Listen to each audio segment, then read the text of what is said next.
Good morning, American Charter Academy, Midnight Sun Learning Center, Big Lake Elementary, Meadow Lakes Elementary. Welcome to our house. I'm Captain Roy Stacker, Roy, and it's September 21st, 2020. We're at the kitchen at Station 7-3, and we're here today to talk about serving up fire safety in the kitchen. We all have masks. We're going to be socially distancing today. We've all had our temperatures checked this morning. We understand that times are different and there's a lot of challenges out there, and the kitchen becomes a real focus for a lot of great things that happen in the house. Good meals, good company, a lot of entertainment, and that's a very, very important thing. And we understand people are spending a lot more time indoors. We are as well. Which brings up that it's most important to be as safe as we can in the kitchen. So it's not just about fires, it's about a whole bunch of other things. So we're gonna talk about them today, and I just wanna give you some facts. They're hard facts, but they are the facts. 41%, so almost half of all residential fires are caused by cooking. The single most important reason why, it's because people don't pay attention to when they're cooking. It's called unattended cooking. They get busy, they get distracted, the phone rings, they want to catch the news, they've forgotten something in their car, whatever the distraction is. The most important lesson for all of you, even if you're not involved in the cooking but you're in the kitchen, is don't let the people who are cooking leave it unattended. If you have to, nag them in a polite but forceful way. Leaving cooking unattended is a prescription for bad things happening. You know what also is interesting? Most of these unattended cooking fires occur between 11 o'clock at night and 7 a.m. in the morning. It's kind of amazing to me, because there's got to be a reason for that, and mostly the reason is the person who's cooking is tired and they fall asleep. They've worked all day or they've been busy all day, and they decide at midnight that they want to, I don't know, make some French fries. And then they fall asleep, the oil catches on fire, and really bad things happen. So I talked about frying. The type of cooking matters a lot. The more oil that you're cooking with, whether you're frying fish and chips, halibut, or French fries, or frying chicken, the more oil that you're using, the greater the danger. Fried food is great, but it's also the single most dangerous type of cooking. Also burns from hot oil. The type of stove, pretty important. It's either propane, electric, or gas. They all work great, but please understand that an electric stove, which has that big ring, that big red ring, once you turn it off, it stays hot for a really long time. It's an easy thing to forget, but it's critical that you don't. Pay attention to when you turn the electric elements off a stove, make sure they're off. So there's more to serving up fire safety than fires.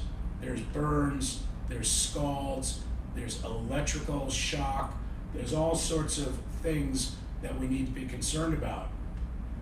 And we're going to take a look at the kitchen at 7-3 right now and kind of go through the good, the bad, and the ugly, and find out what's going on.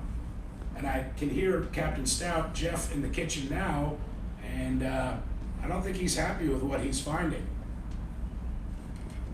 Captain Roy Stacker, what happened on shift last night? I know this is a mess. I know they were busy. Wow. Look at all this stuff. This is a crazy kitchen.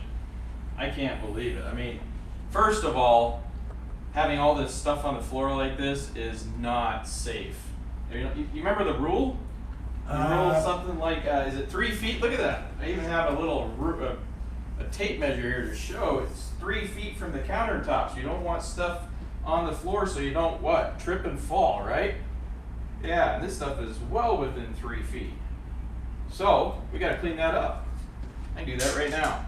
So Jeff, It's not hard to clean things up, right? No, it just takes a second, but you've got to pay attention.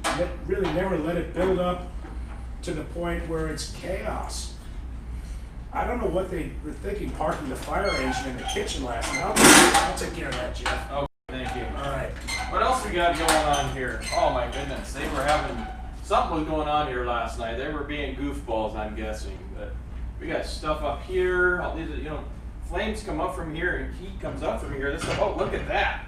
Whoa, right off the bat. Right off the bat, have these handles sitting out here. When they sit out here, and my mom got burned when she was a little girl. She had a pot of hot water here, and she reached up and grabbed that, and it spilled on her, and she got burned very badly. I want to make sure that those are turned off to the side.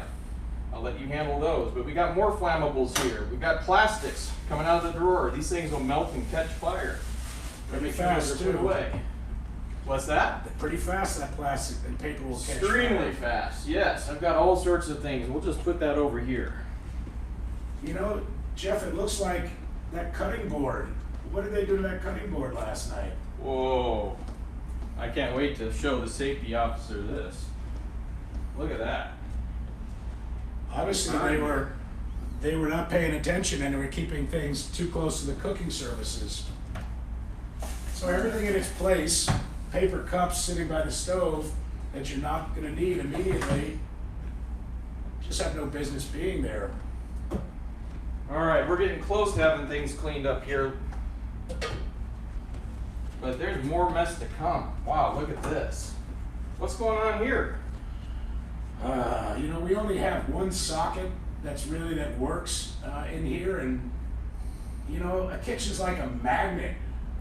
Everything seems to be attracted to it, and before you know it, I don't know why a battery for a power tool is here. There's no power tools that need to be charged in the kitchen. That's not a good place for that. We've got a few other things plugged in here. We really just need to unplug all this. It's okay to have one little outlet or extension cord, but when you start having multiple things plugged into it like this, that's a fire waiting to happen. That is really, really dangerous. And we go to a lot of fires every year that have burned through cords like this. That's right. And it's not only the fact that the cords will create a fire problem, but think about it. This is a rat's nest that Jeff has to contend with now.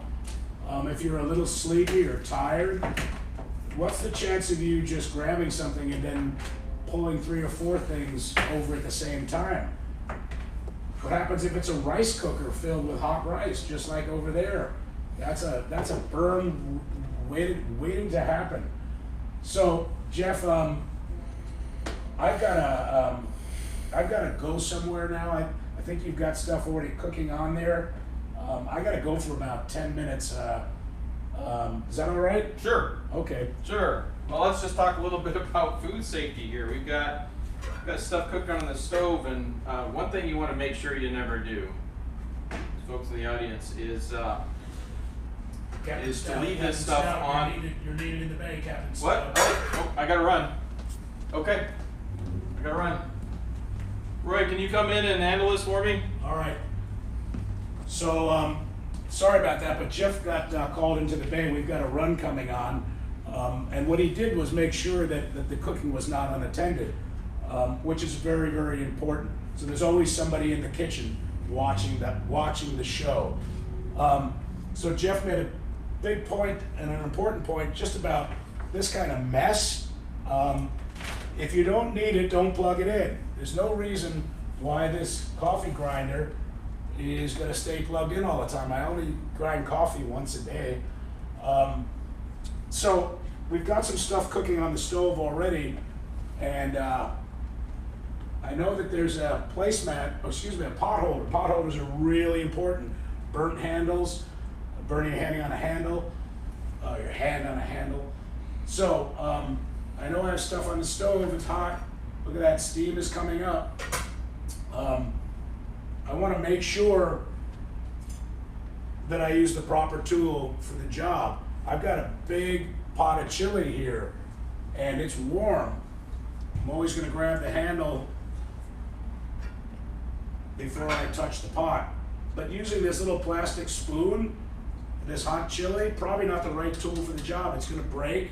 Your hand is gonna be too far into a hot bowl of chili. That's a burn hazard. So some of it's common sense. Right tool for the job. The right tool for the job. Kitchen safety is sometimes just that simple. The right tool for the job. So that's getting nice and warm. I'm going to replace the handle. I noticed one has been left, and this is in fact where we're going to cook bacon. So I've got some bacon over here. I've got a couple eggs. I've got some English muffins. And part of kitchen safety and food preparation is really just how you and where you prepare the food. Get it ready, prepare it away from the cooking surface, so when it's time to bring it over, you can get it cooking in a safe manner. You don't want to be chopping your onions right here and messing with wrappers right here, because it puts you too close to the fire. So I do have some bacon that we're going to cook today. The pan is heated up. Again, the right tool for the job. This pan is hot. I got a nice big tong here. I can carefully put the bacon in there. We love bacon. Put it away since I don't need this immediately anymore. And most importantly, particularly with bacon or fried foods, a lid, a splatter lid, because we know that grease is going to pop up and potentially burn us. Again, the right tool for the job. A lot of times when things catch on fire in a kitchen, you know, a pan or something, your job is not to necessarily fight the fire. Your job, number one, is to make sure it doesn't happen. That's prevention. And number two, understand that most of the things that occur in a kitchen can be solved simply with a top. If there was a problem in this pan, all I have to do is put a pot on top of it or a lid on top of it and pretty much put the fire out. But again, your job is to get out, stay out, call 911, and most importantly, to do everything in your power not to have it happen in the first place. Oh, Jeff is back. That's great, Jeff. Hey, Roy. Wow, looks like you got things cleaned up pretty well. I started an English muffin in there, so I don't know what's going on in there. Wow, it's an interesting way to cook it. You mind if I put that in the toaster? Probably a good idea. That seems a strange way to do it. So you've done a great job cleaning up. Just a couple other things. I heard you talking about the splatter shield. One thing you don't want to do is pour water on that. When you're cooking here, you pour water on that, that can make the fire a whole lot worse, so don't do that. So using a splatter shield to keep it from becoming a fire, using something to cover it if it does become on fire, works really well. Or we hope everybody has fire extinguisher. Right here, it's a little kitchen fire extinguisher. Usually they have a kitchen emblem on them. You want to make sure it's okay for use in the kitchen for grease fires. Please don't mount these right next to the stove. If you mount it here and the fire's here, I can't get to it. So it needs to be a decent distance away from where the stove is and where the fire might occur. But have it close and visible and check it fairly often so it's in the green. Okay? Last little thing is I forgot when I was cleaning up here, take care of this. Yet another 3-foot rule thing, right? Yeah, absolutely. Get that right on out of here. I know that's kind of noisy, but we got to do it. All right, we'll put that in the closet. Anything else we missed here? Was it starting to look fairly ship-shape? You know, that English muffin looks like it might be toasting a little much. You want to stick your finger in there or maybe a fork and test it? Oh, the fork in the toaster is a really bad idea, Roy. That's electricity in there, and electricity and metal, just like outlets, can be very painful. What about your finger? Nope, bad idea. Bad idea. You want to pull that up, and to be even more safe, you want to unplug it to get those out. I have a pair of tongs that I use that I use to pull those things out. I think there's a chopstick right there you could safely Look use. at that, chopstick. It's wood. I pull it out of there. It's not very well toasted, but I don't like it very well toasted, and we're good to go. Good. A little bit about microwaves. You know, they're the handiest tool probably in anybody's kitchen. The funny thing about a microwave, which is up here, is if it's on and it's cooked, let's say some popcorn, and you touch it, it's cool to the touch, unlike an oven. It's the contents inside. So remember, the contents inside, popcorn is going to have a tremendous amount of heat in that bag, steam, potential of burn when you open it up, and lastly, if the microwave is mounted too high, particularly if kids are using it, and you have to reach over your head to get something out, the chance of you pulling something out, reaching up, and spilling a hot liquid or something on yourself, it's really, it's 500 burns a year that require medical treatment for kids less than 5 years old. So encourage the adults in your house, if you're using a microwave, to put it low enough, and all of you appreciate that even though it's not hot to the touch from the outside like an oven, it's very dangerous. So those are the things that we find are the most important ways to serve up fire safety in the kitchen. And again, we really appreciate you you and your efforts, and we missed coming into your schools a tremendous amount. So hopefully in the spring or later, we'll be back in your schools in person. Jeff, anything further? That's all I got. Thank you all.